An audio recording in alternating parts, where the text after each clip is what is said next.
Hey guys, welcome back to the Tenorshare channel.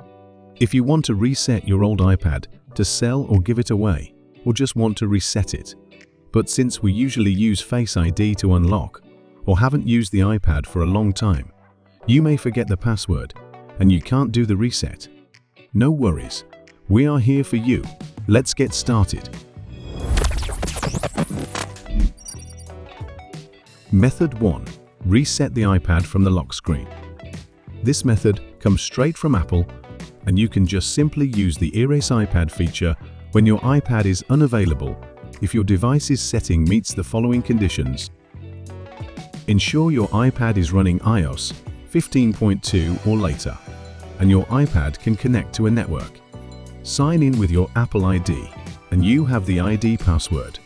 And, as we tested before, your Find My has to be opened. If you already meet those conditions after entering those wrong passcodes, the Erase iPad option will appear on the screen. Then, tap on Erase iPad and enter the Apple ID password to confirm erase.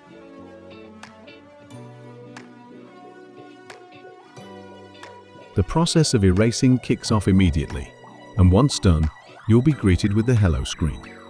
If your iPad didn't meet the conditions, or you don't have the ID password, let's use 4U to swiftly reset your iPad without hassle. Method 2. Reset iPad with Tenorshare 4U, the quickest method. This method does not need all the conditions that have been mentioned before, even if your iPad has no network connectivity. It can bypass all the passwords, and it works for all iOS devices. Download it for free using the link provided below. Then, open the program and connect your iPad. Select Start and follow the guides to enter recovery mode. Download the firmware.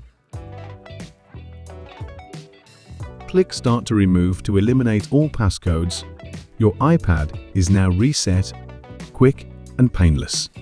If your iPad can be connected to the network, you can try the next method, which is not well known. Method 3. Reset iPad with Find My without computer. Grab a device that log in with the same Apple ID. Open Find My. Select your iPad model and click Erase iPad and confirm by entering the Apple ID password associated with your iPad. Your iPad's screen passcode and all data will be remotely erased. You can also use iTunes to reset your phone. Here, I will do a quick go-through. Method 4. Reset iPad with iTunes. For iTunes, connect your iPad to the computer and put it into recovery mode. Launch iTunes, select Restore from the menu, and let the restoration process run. It'll take about 25 minutes. But sometimes it doesn't work well. Then you can use 4U instead. Okay, with these methods, you can have your iPad reset like a new one. For more helpful tips like this, don't forget to subscribe to the Tenorshare channel. Please share your experience, whether it's a problem or success, in the comments. See you next time.